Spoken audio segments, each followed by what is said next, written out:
Hey, it's the Productize Podcast. I'm Brian Castle. Thank you for tuning in. Paul Jarvis is on the show today. We had a really good conversation, talked a lot about this concept of building a minimalist business, which really got me thinking. He's been a prolific writer, especially through his personal newsletter. Gives me something to think about every week, which he sends out every Sunday. So you should definitely check that out over at pjrvs.com. That's his personal site. So we talked a lot about that idea of minimalism in business and how that relates to profitability and lifestyle, and but as well as growth and personal growth and that kind of banter. But then we also spent a good chunk of time talking about Paul's upcoming book, Company of One. And for this one, he's going the traditional publishing route. And I dug into what it's like to find a publisher and find an editor and agent and that whole process, and even the business side of publishing a book traditionally. So that was a really interesting part of the conversation as well. So yeah, we covered a lot of ground as always. We got into Paul's story a bit. We talked about infoproducts, software products, writing books, growing an audience, even when you don't have anyone in your audience, going back years, sending emails to 12 people, as he said. And today, of course, he's sending to thousands of people. So it was just a really wide-ranging conversation. Really enjoyed it. Always inspiring and insightful. Here's my conversation with Paul Jarvis. Enjoy.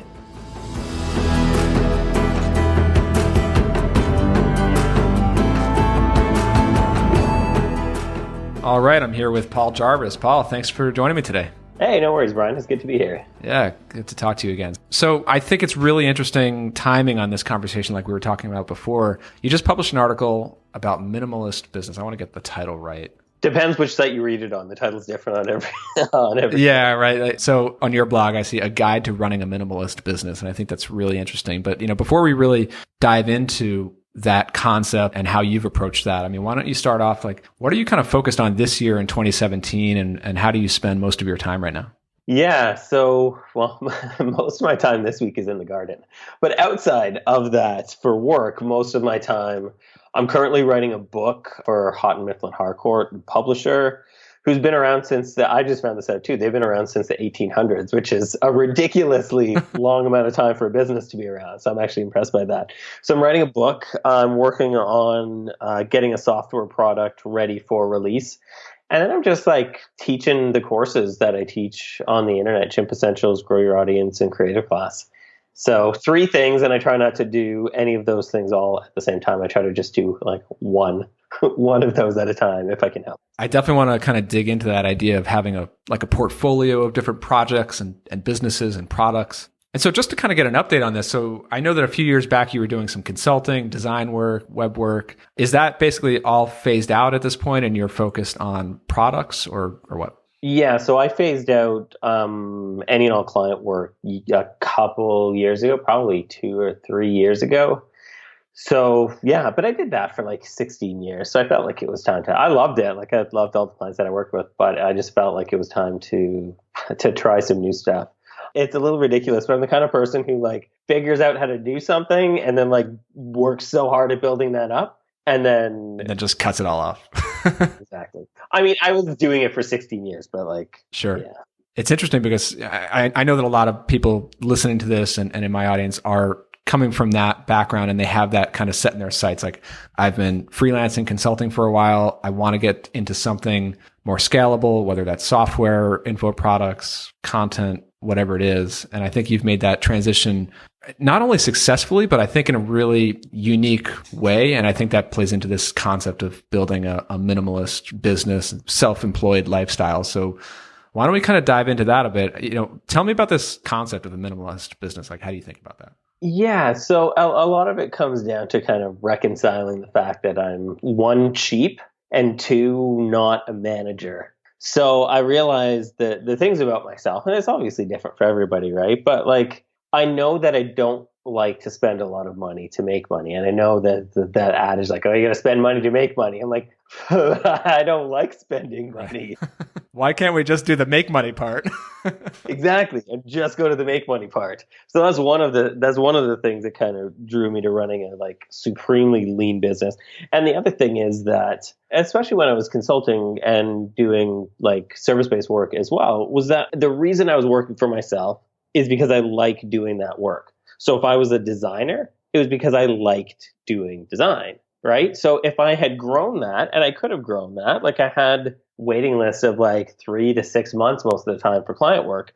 So I could have hired designers and project managers, stuff like that, and been running a company. But the problem is that I don't like managing people. I get jealous of the people that I'm managing and just, why can't I just be doing the work? This isn't fun.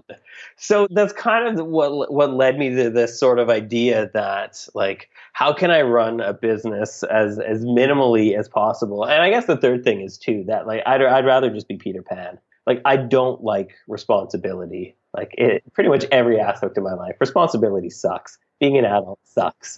So if I have as little responsibility as possible while still making sure, like, I do exactly what I say I'm going to do with clients or customers, whoever, then it feels like a win. But like, I'm friends with people, and I know a lot of people who have employees, and like, there's a mental toll of being responsible for other people. Like, it's definitely there.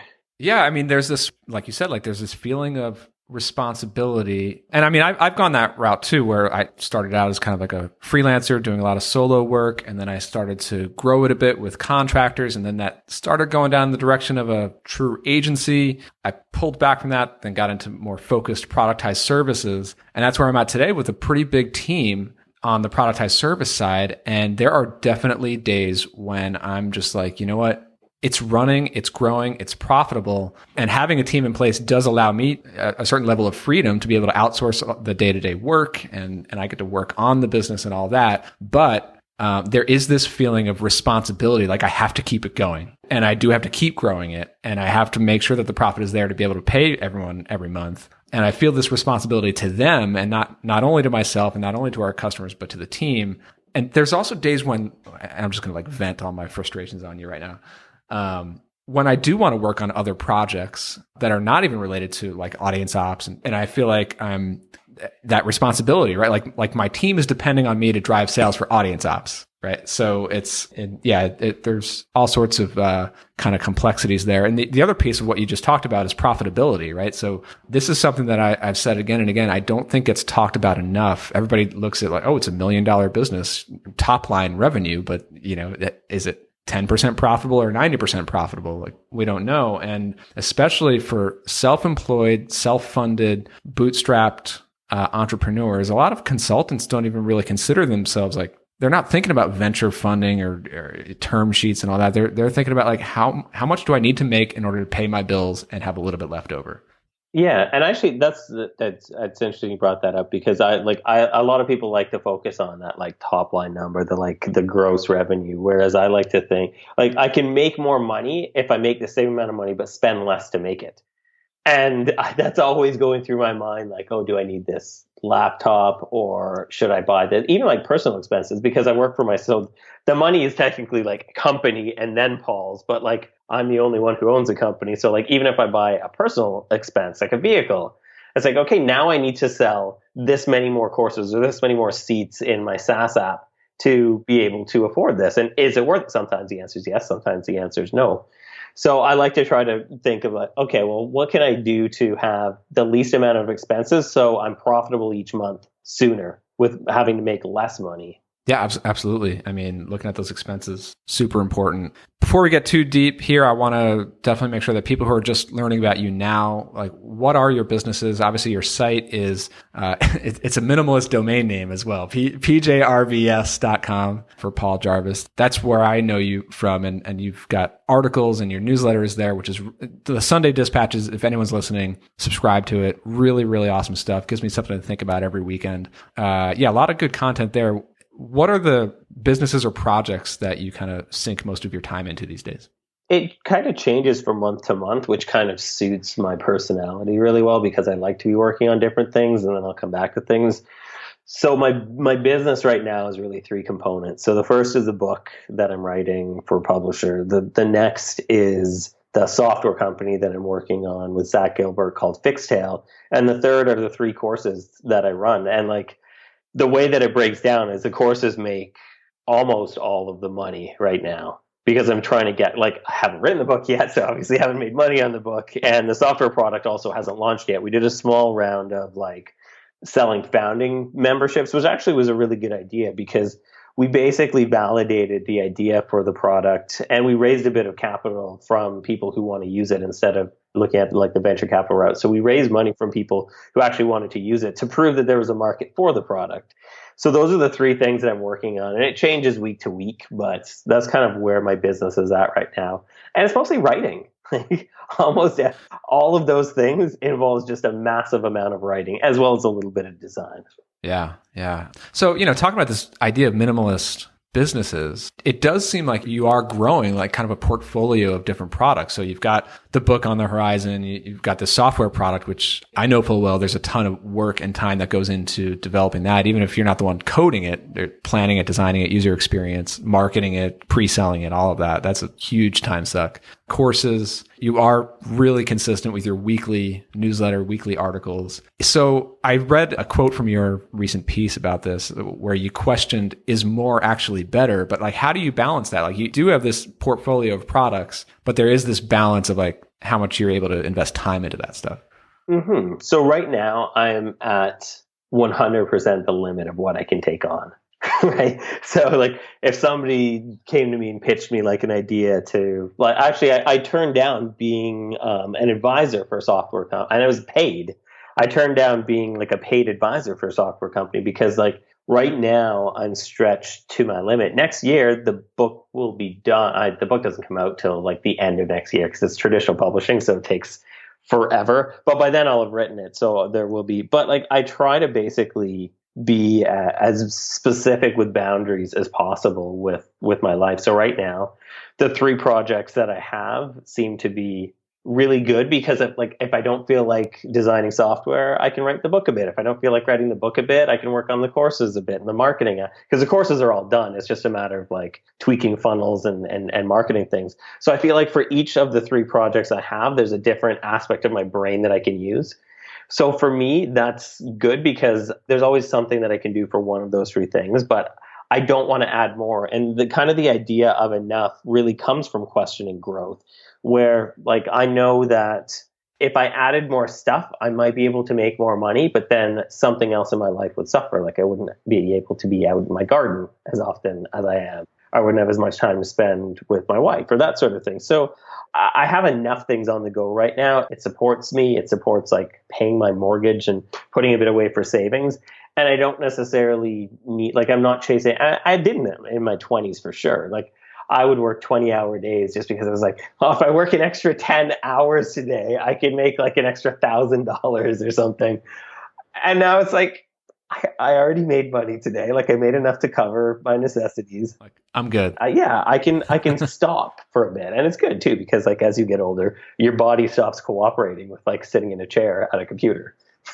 Yeah, I know I can't pull the all-nighters, working on products like I used to. I've got especially with young kids, it's like I've got a short window of time to get what I need to do done, and then I'm just off, and I have to be off. So cool. So definitely later in this interview, we're gonna dig into your book that you're writing, Company of One. Sounds really interesting. I want to hear about the process of going the publishing route. That'll be interesting. But before we get into that, I want to stick on this for a little bit.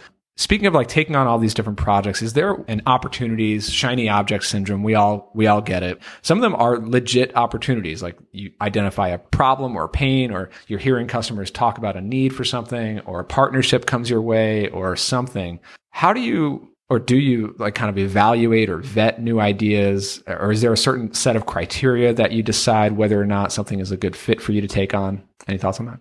Yeah, definitely. And I think that a lot of people struggle with this because they think it has to be like a binarily, if that's even a word, a binarily massive decision where it's like, okay, say I work at a company and I'm thinking about going freelance. Well, in order to go freelance, I need to do freelance full time and I need to give up my benefits and my salary and just start doing that like cold turkey, like just stop one thing, go to another thing. And that's like, I wouldn't know how to do that. Like it's scary to make decisions that massive. Whereas for me and with opportunities, I like to consider like the minimum viable opportunity, right? So like, if I think this is a good idea, if it's something that I'm excited about, if it's something that I see a clear market for, if it's something that and really what I look for when building products is I look to fulfill questions that people are asking me. So like, all the courses that I made are because people were constantly emailing me like to get that sort of information. So I'm lazy. So instead of answering like 600 emails on a topic of like freelancing or setting up MailChimp, I just made a course. So then I wouldn't have to keep answering all those emails. But it started with just answering a couple emails though. So like the opportunity of, say, making a course on MailChimp, for example, that started with just me answering a handful of emails. And then I wrote an article about it, and then people really liked it and people shared it and it got popular. And then I thought about, okay, well, I'm going to make it like a video for this. And I made that, and then it did well. And then I made a course with like, I think it was about 15 lessons. And then it just kept growing from there. So the opportunity I saw as like one small step that I could take and then reevaluate, and then take another step in that direction and then reevaluate. And then at the end of it, I'm left with a course that has like 40 lessons in it and thousands of students. But it wasn't that binary decision of like, I have an idea to help people learn MailChimp, so I'm going to take 6 months and build this product. No, it was like, I'm going to work on this for a couple minutes answering email. I'm going to spend like 30 minutes writing an article. I'm going to spend an hour doing a video the next week. So it was just like a series of small decisions, because small decisions aren't as scary to make, right? Yeah. So that definitely makes sense on the educational product side, right? How about for something like a software product, especially when you're working with a partner on it, getting involved in that, that seems like you are, or you're potentially committing to a pretty deep level of work for a long period of time. Like, I'm wondering, first of all, like from a product standpoint, like, do you think like this product is simple enough that it can become kind of self-sustaining? And then it also, did you work out any sort of understanding or agreement with your partner about time investment and expectations there? Yeah, so it's kind of interesting to look at sort of the similar track that I just described with like an info product to software. So the first thing I did is I wanted to, and just the backstory, Fixtail pushes Stripe data to MailChimp subscribers. So if somebody buys something and pays you on Stripe, it pushes that e-commerce data, the name of the product, the sale, to your MailChimp list, so you have that data for subscribers. So in teaching the courses, I needed this. Like, I needed to be able to segment my list based on purchasers, not purchasers, how much they spent, what products they did or did not buy. I couldn't find a good solution to that. Like, I was using Zapier to pass subscriber data to groups, but you can't pass things like the revenue number. Like, you can't do enough with it. So then I actually hired my co-founder, Zach, to program the solution for me. So I paid him a couple grand to write this code so that it would work for me. And then in teaching the course that I teach on MailChimp, I do like walkthroughs of MailChimp, and I use my own MailChimp account. So it's like live data. So people were seeing like, how come it says your ROI for this campaign was like 4,000%? Or like, why is it showing revenue numbers for each of your campaigns? And I was like, I got my buddy Zach to write the code for it. And everybody was like, how can I buy this right this second? And then I got like, yeah, there's probably hundreds of people that were like, I need this. Can I pay Zach to do this for me? And then I talked to Zach. I'm like, you can sell this to individual people, or we can make this into software. And he was like, let's do it. And we basically, especially for project partnerships, I always like to figure out how we can be an equal partnership, because I don't feel that partnerships for founders work as well if it's not equal footing. Like if it's not equal, then one person always tends to feel like the person with the most stake always tends to feel like the boss or the leader, and the other person tends to feel like an employee. And I know because I've been in both situations on either side. So we figured out a way to make it basically a 50-50 split. If he handles all of the code, then I would do all of the design and the UI and the UX and the marketing of it. And that's a pretty, like, we don't keep track of hours or anything like that, but the amount of, like, if he's spending a day coding, I know I can spend a day writing some marketing pieces for it or doing some design for the back end or the front end. Yeah, and even like taking the time aspect out of it, like the value that each of you bring, of course, is essential for it to work. So yeah, so we both have the same kind of value. So we just kind of determined, like, we knew we wanted an equal partnership, so we just had to figure out what was required to make it an equal partnership. Instead of working the opposite way, we're like, I bring this to the table, I bring this to the table. What's this worth in terms of like our cut of 100%? Yeah. It was more like our cut is 50-50. What can we put on your side of that line and what can we put on my side of that line, where the checks and balances kind of equally.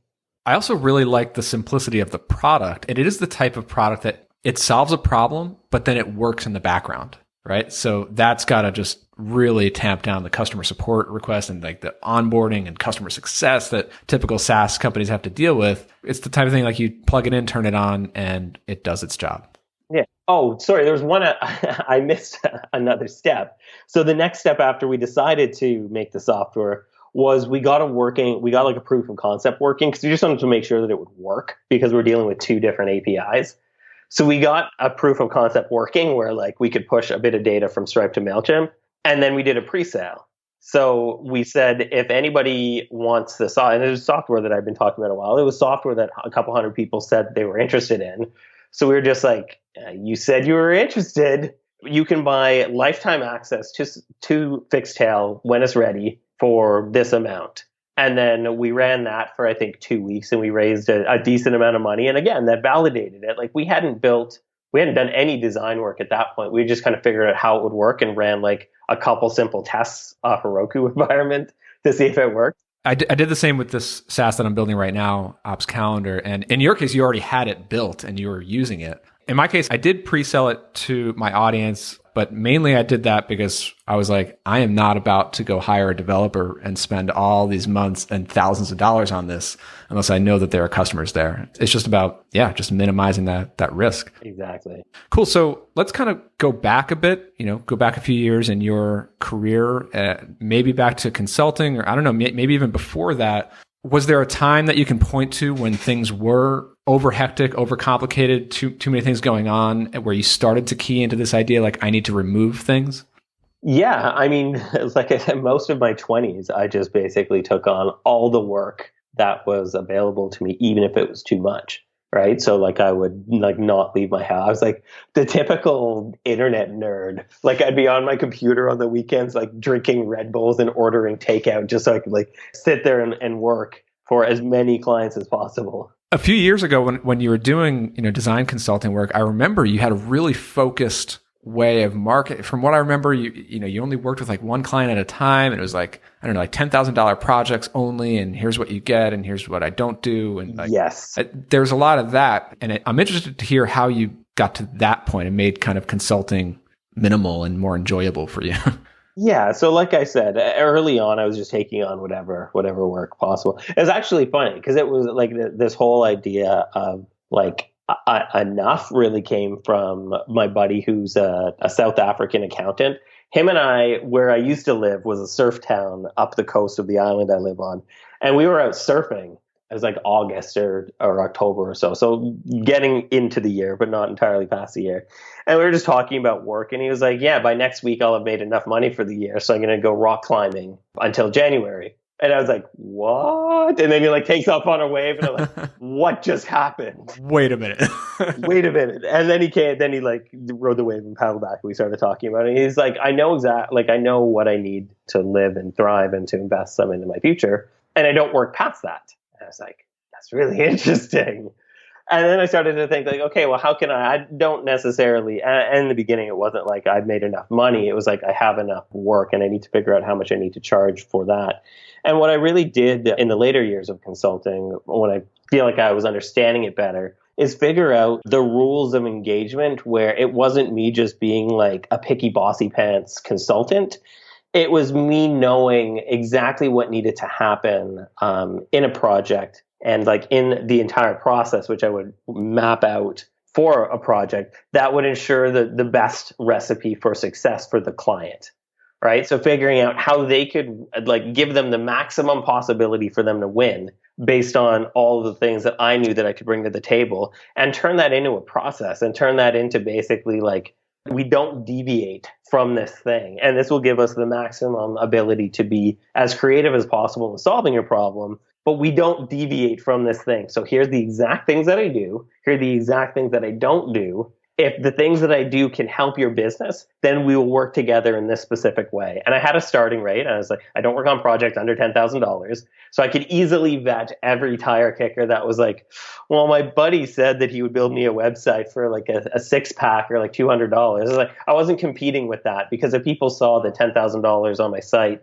before they got into my automated onboarding process, then they would just go away. And then I would only basically, and that's why I landed a ridiculous number of leads, is because by the time I would talk to the person, they had already like seen how much I charge, like the starting price. They'd already read my project packet. They'd looked at my process. They had looked at the success stories from previous projects that I had done and collected. And so typically it was still word of mouth. So when I talked to them, they basically, like, we wanted to work together. We just wanted to make sure that we could understand each other. And that's why there was always one part of the onboarding process that was not automated. Because I found that I always needed to have a conversation with somebody. Because if I couldn't understand them or they couldn't understand me, it's going to be a really bad project. And I like to be as efficient as possible. Because like you said, I'd only take on like 1 or 2 projects a month. So I wanted to make sure that those projects were the best possible projects, and as well that those projects ran as smoothly as humanly possible.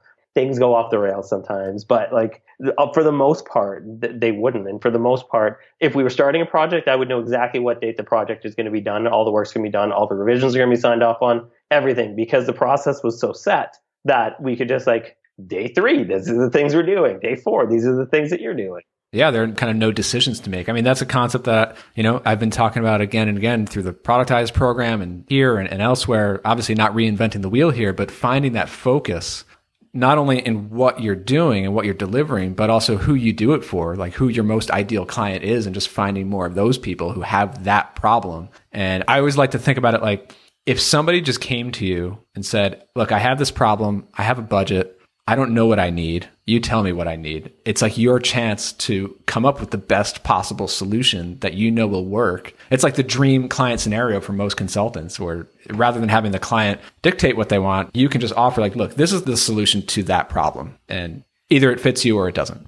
Yeah. And it's a lot of that comes down to how you position your expertise, right? Like it's the difference between thought of as an expert and being thought of as a technician. If I'm hiring a technician, I'm going to tell them what to do and how to do it, right? Like if I'm going on Fiverr and looking for a web designer, I'm going to tell them exactly what they need to do so that they get paid the $5 or $10 or whatever. But if I'm hiring an expert, I'm going to come to that expert and say like, these are the problems with my current website. What are we going to do? And then it's not, like you said, it's up to that expert to say like, okay, these are the things that I think we should focus on because these are the things that are going to give us the best chance for success based on other projects that I've done before. And then as a client, I'm going to trust that person to deliver on those things. So I'm letting that person, I'm describing what my problem is instead of prescribing what I want the solution to be. And that's where a lot of freelancers and consultants get stressed out or get unhappy with their work, is because they put themselves in a position to be told how to do their work. And they're not employees. Like your clients aren't your boss that tells you how to work. They're hiring you to do something. So it's up to you to teach them that you are the expert that you are, really. The other thing I want to kind of touch on here, you've really put yourself out there, especially through writing more than anything else, I think. And you've been so consistent about it. And that, of course, has helped you build your audience. You do a lot of guest article writing on pretty large traffic, high audience places. And how early on did you start doing that and then commit to it over the long term? And I mean, obviously that's had an impact on both consulting and then being able to transition into more passive products. Can you talk a bit about that? Yeah, certainly. So in the beginning, when I started writing, I was just doing consulting and client work. And what I found was that every web designer ever was writing for other web designers. And I was like, this doesn't make sense. Like other web designers aren't hiring me. And so I was like, okay, why don't I start writing for the type of people that I want to hire me instead? How about I start writing about the problems that they're having or the things that they find are valuable? And so that's what I started to do. And so I've been writing since before I even did products. And that really helped me get, like, basically my mailing list then was, I was still writing articles every week, but it would also include like, I have 2 openings in 3 months. If you want to hire me, then let's talk. And so I was even doing it, like, it's funny because like I do the same things now with products. It's like you build scarcity and demand, and it's honest as well because like I only had time to do like 1 or 2 projects a month. So me saying that publicly, like, hey, I've got 2 openings for August, and I book projects based on receiving down payments and getting signed contracts. So if you're interested, then let's talk. It's interesting because people look at guys like you and people who've grown these large audiences, and it's like, of course you spend time today, week to week, writing these articles and pressing send to thousands and thousands of email subscribers. Like, of course that makes sense for you to do in your business. But go back years ago, you were doing the same thing week in, week out, whereas most people don't take that time and say, look, I'm going to set aside X hours a week and just write something. Like, I'm not going to get paid for this week, but I'm going to do it and put in that work and that thought and that effort of who I'm writing to and all that. So very early on, you took the time to really work on your business and work on those personal projects, and that paid off massively as you went on. Yeah.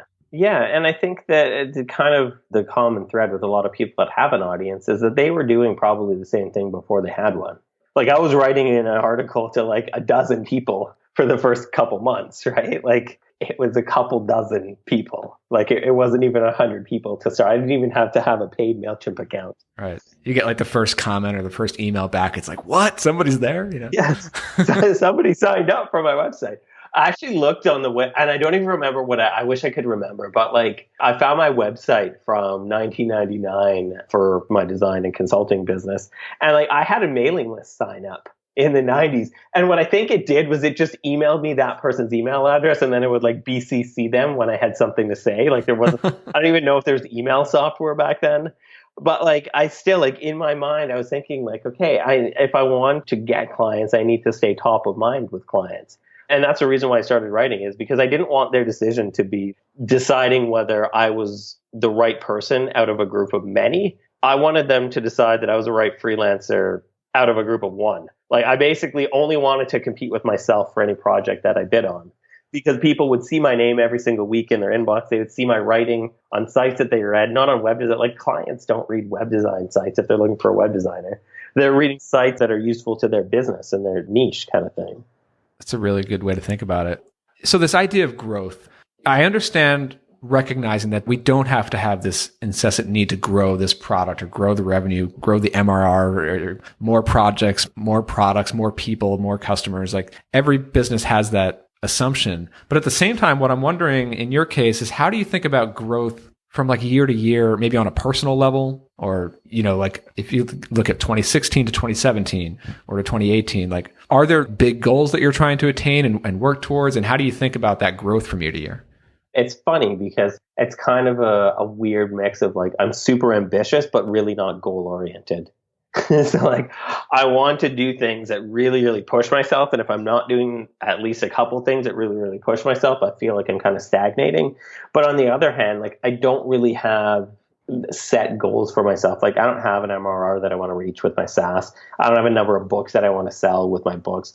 I'm really focused on instead, like, because I found that doesn't serve me very well. Like for me as a person, it changes for everybody, but like for me as a person, it's kind of like disabling to think about like, okay, if I want to get like the New York Times bestseller list, it's hard to sit down and write a book when I'm thinking about selling that many copies of a book or selling that many seats in my software or selling that many courses. Like it's really hard to actually do the work if I'm thinking about what possible outcome there could be.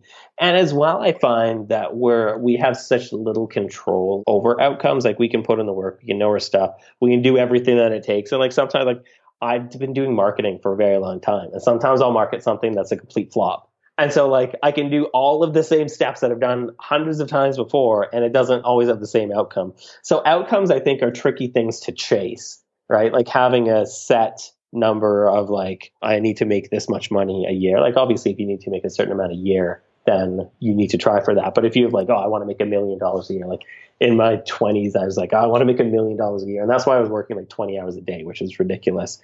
But I find that the more that I kind of work the process of each thing, the more I enjoy it, the more I feel like I get more out of it because I'm focused on the present. So I don't like how many copies of the book it sells. Cool. If it sells a lot, cool. If it doesn't, that's fine. I mean, I love this idea of like, look, obviously I build businesses to add value and to make money, but it's not worth it unless I'm actually enjoying the day-to-day, doing the work and being inspired and being challenged. Exactly. Like I'm entitled to the process. I'm not entitled to the outcome of that process. It's just like, it's gravy. Like if good things happen, then that's just gravy on top of an already delicious meal.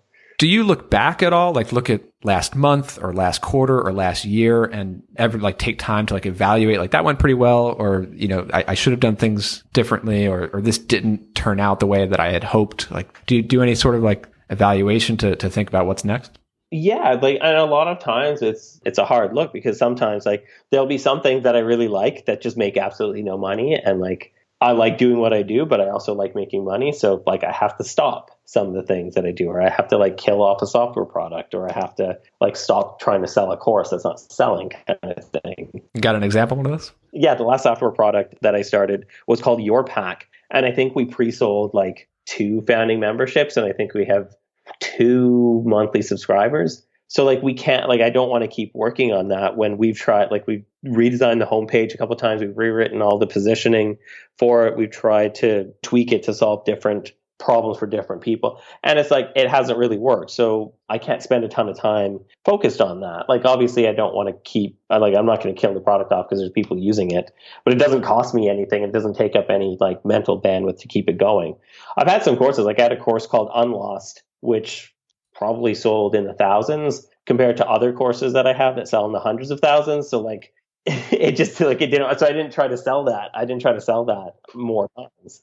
The tough thing, especially once you've built an audience and you have like lots of subscribers and customers, are those projects that do just okay, or they do like they're not complete flops, but they're not all out successes. And it's like, what do you do with those? And I mean, for me, I've certainly been guilty of just keeping them going for so long, way beyond any sort of return on investment, like just totally losing money, but like it makes a couple $100. Like I should do customer support for that stupid WordPress theme for years on end. Like, yeah, but it's sunk cost bias, right? Like we feel like we invested so much into it that we have to keep, like I just killed, last week I killed off all my WordPress themes. Like the domains now point to nowhere. They weren't making enough money. I didn't enjoy selling them. So I killed them off. And now those domains just go to like hover or something. Like I just like reset to default.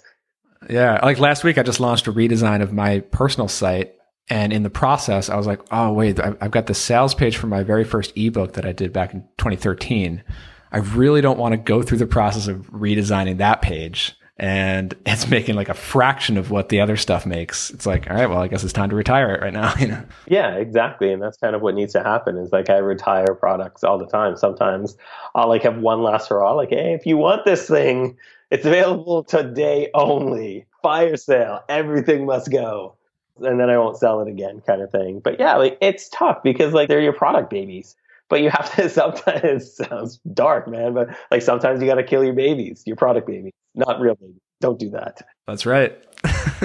All right. So Company of One, obviously this is not your first book or big written work like a course or something, but it is, am I correct? Is it your first traditional publishing route for a book? First time going that route? Yeah. All my other books have been self-published. So this is the first time that I got like an agent, a publisher, and an editor, and a team of people doing whatever the team people do.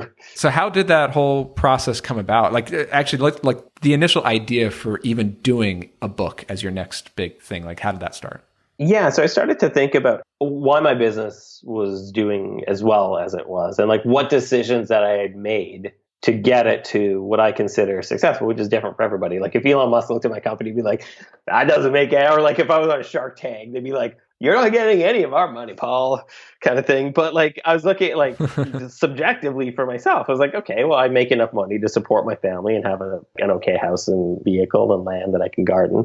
So like what decisions did I make to get to this point? Because I know that doesn't happen for everybody. So I was like, how can I figure this out so I can like show other people? And I think what I kept coming back to was the fact that the very best times and the very worst times, what continued to save my ass and to keep it thriving was the fact that I had stayed as small as possible, like both in terms of like I was just working for myself. I never hired employees, but also in terms of like if I had like a really good year, a really good month, like I didn't go out and buy like a crazy sports car or like a massive house. Like regardless of how well I was doing, I was still living like with just enough to be happy with my life kind of thing.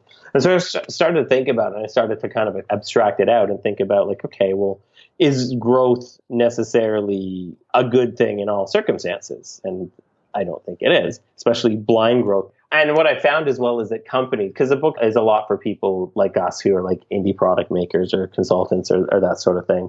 But it's also for people who work in companies because I kind of found some correlations there. And I found that if growth is questioned, it works a lot better. So it's not that I'm anti-growth, or it's not even that the book is just for people who run one-person businesses. It's just that if you question things, then you don't necessarily need to solve every problem with more. right? Like, and the solution to everything isn't adding more to it. So I guess I can kind of understand the decision to go the publishing route or just to make this a book and not a course, because it's kind of like, it's not a how to do XYZ. It's more like an argument for like, look, there's this way. It's an interesting, you should look at this before you count it out kind of argument, right? Like, yeah. And that's why I made it a book, is because it's more of a, these are the things I think, and this is the research that I've done, as opposed to courses I feel like need to be actionable and teachable. Whereas this is just kind of, here's a whole ton of knowledge that I have collected from people smarter than myself. And this is the argument, this is the thesis that I have, and this is the argument that I'm going to present to you. So it just felt like it was a book. And when I started to think about, like, okay, do I want to go the self-publishing route? I was like, I have done that before. And obviously, like, I didn't win at it completely, but like, I've sold over 70,000 copies of my books. They've been translated into a bunch of languages. And so, like, I figured that I knew all that I could learn about self-publishing without getting like really, really deep into it and like making that my life. So I was like, I haven't tried traditional publishing. Like, let's see, one, if I can do it, and two, what I can learn from it. and then what was the next step to go that, like, you decided I'm going to try the traditional publishing route? Like, is the next step to go get an agent or what? Yeah, so I didn't even know what the next step was. I asked a couple of my friends that have traditional publishing deals, and they're like, get an agent. Like, you don't know what you don't know, Paul. Get an agent. So the next thing that I did was I asked my mailing list. Anybody know an agent? Yes. The very first thing that I sent to my mailing list this year in January 2017 was, I want to write a book that's traditionally published. I'm looking for an agent. Anybody know one? And I got a flood of replies because I talked to these people like every single week. I'd show up in their inbox every Sunday. And there's a lot of smart and connected people on my mailing list that I realized in doing that. And I got so many leads for agents. So I narrowed it down to a handful of them. I talked to them all on the phone because I still think like communication is still important.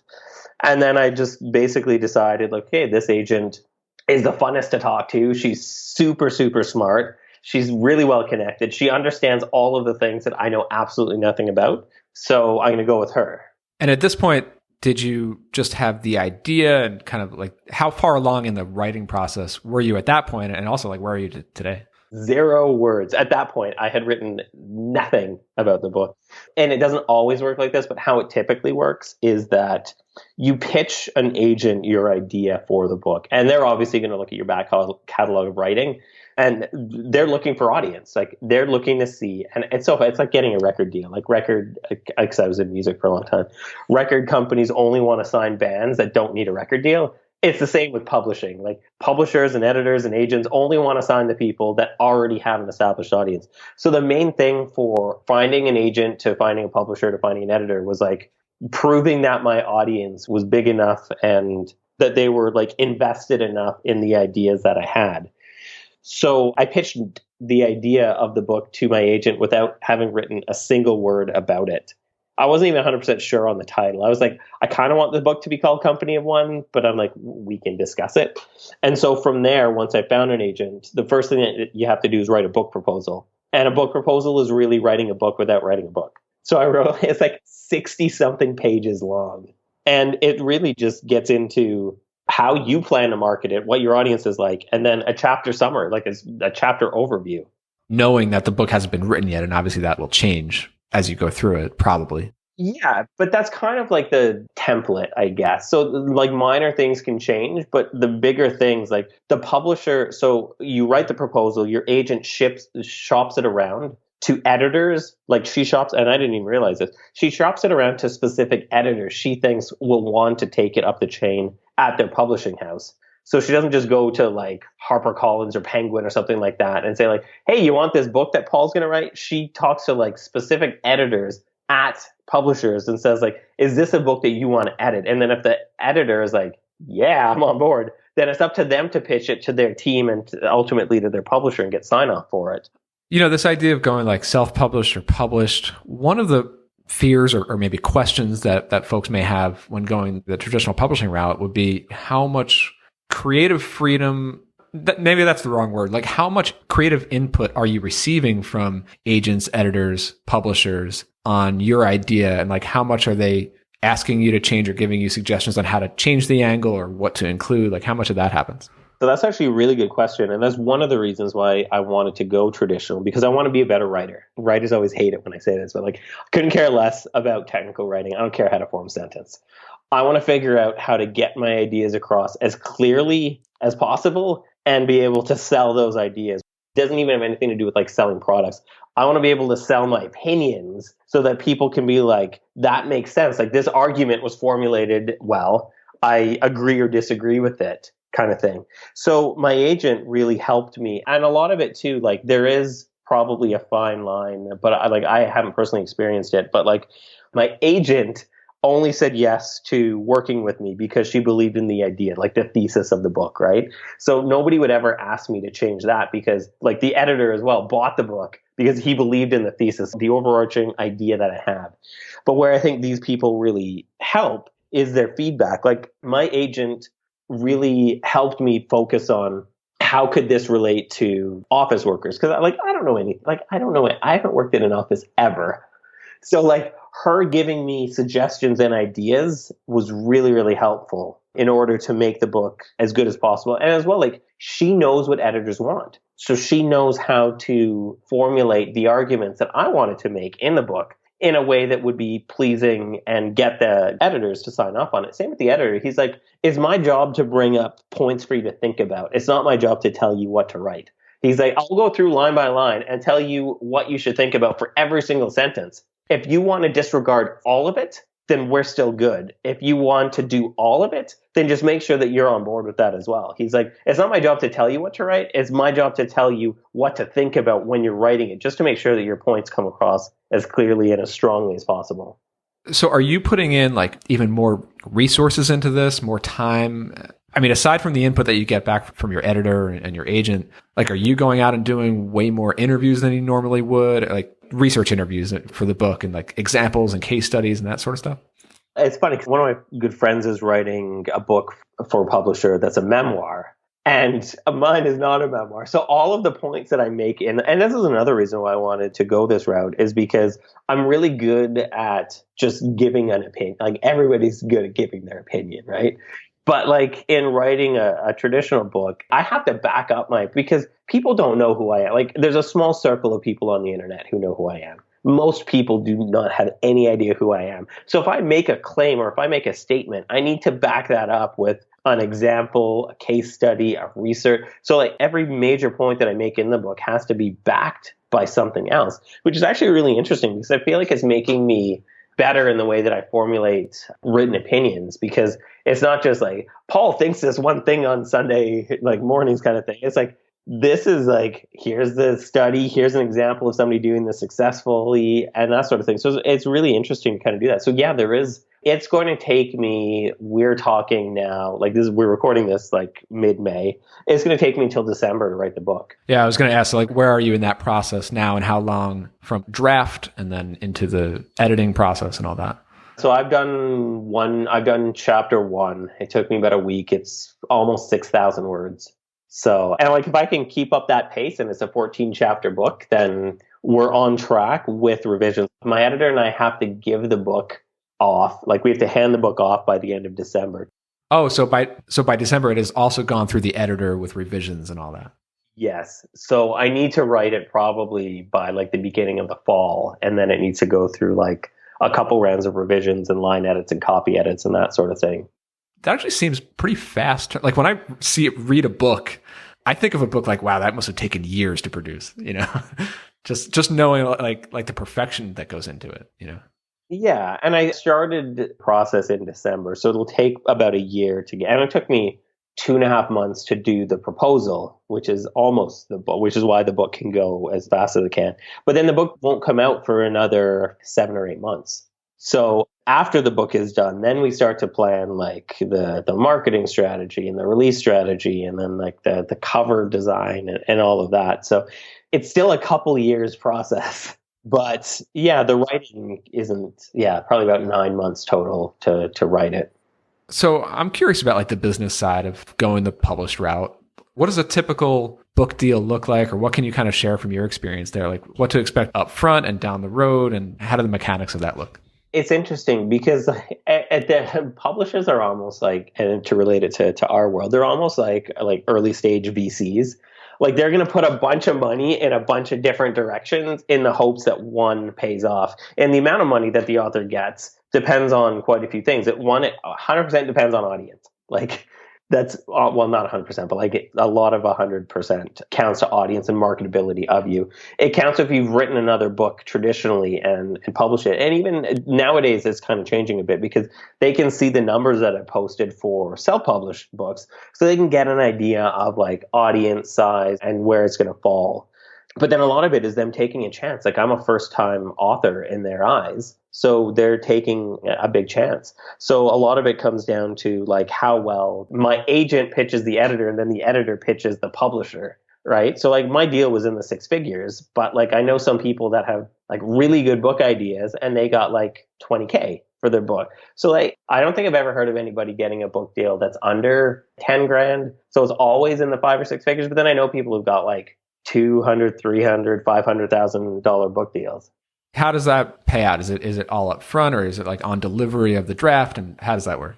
It's so like a client project if you're a good freelancer. So you get a down payment because down payments are so important. And this isn't even how mine works, but how it typically works is you get like a quarter down payment, a quarter when you submit the first draft, a quarter when you submit the final manuscript, and a quarter within a year of publishing. So say you get a $100,000 book deal, you're going to get 4 chunks of $1,000, sorry. How does it look down the like royalties and distributions and all that? It depends. Like it depends on the structure of the deal, but you usually get like $1 a book on hardcover, maybe a little bit more for digital, more sometimes for audio. It depends on the structure of the deal, but you get a very small percentage. So with traditional publishing, like it's a numbers game. Like you need volume in order to make money, and you definitely need volume in order to make money past your advance. Like once your advance is paid out, and a lot of deals too, I found out, are structured where you get a different percentage when you're paying down your advance versus after your advance is paid out. So you could get 10% in one scenario and then 5% or 20% after it's paid out. So the structure of those deals, like I don't know enough about it. I only know my own one-time thing. But like it's so interesting to kind of learn all of this. Absolutely. Yeah. I mean, for me and probably a lot of people listening, even folks who've done their own ebooks and courses and stuff, it is like a totally different world and totally different process. But I mean, even if you end up kind of breaking even or not even making money on the book, obviously going the published route and getting that exposure has the potential to bring way more people into your audience, into your products, and all the rest. Exactly. And all the people that I've talked to that have wildly successful books is like the book doesn't make money or doesn't make a ton of money, but it's what you do once you capitalize on that audience that you built from the book that makes you money. So it's just like my newsletter my newsletter makes me $0, but I use my newsletter to sell my products. So my newsletter converts at like crazy rates, right? So it's the same with the book. And a lot of people like the books will lead to speaking. That's not for me, but like a lot of books can lead to like speaking gigs, and like keynote speeches are like serious money, or like private retreats and like workshops and that are serious money. Or even like for me, like online courses are serious, like a $20-30 billion industry. Like it's a big industry. So. Well, Paul, this is super interesting as always, and thank you for taking the time and sharing all this insight with us. And people should definitely go check out pjrvs.com. Get on your newsletter if you're not on it already. Is that the best place to connect with you? Where else can people connect with you? That's really the only place. Like I don't use social media that much. I miss stuff on Twitter. I miss stuff on Instagram. But the newsletter, like if somebody asks me a question that's subscribed to my list, I reply. And like I spend hours on Sundays replying to people because that's my favorite thing to do. So the newsletter is the best way to keep up with what I'm doing and to like see what's going on, but also to like keep in touch. Like I like talking to my subscribers as well. So cool. All right. Well, thanks, Paul. Yeah. Cheers, man.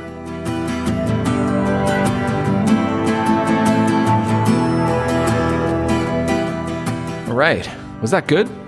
Let me know what you thought of this one. Hit reply on any of the emails that I sent you recently. You're not getting my emails? Okay, then head over to my site, castjam.com. You can join my newsletter there. You'll get my best stuff about entrepreneurship, productizing, and more. Also, a 5-star review in iTunes is always appreciated. That'll help others like us come find these episodes. All right, until next time, we get back to working on the business. Later.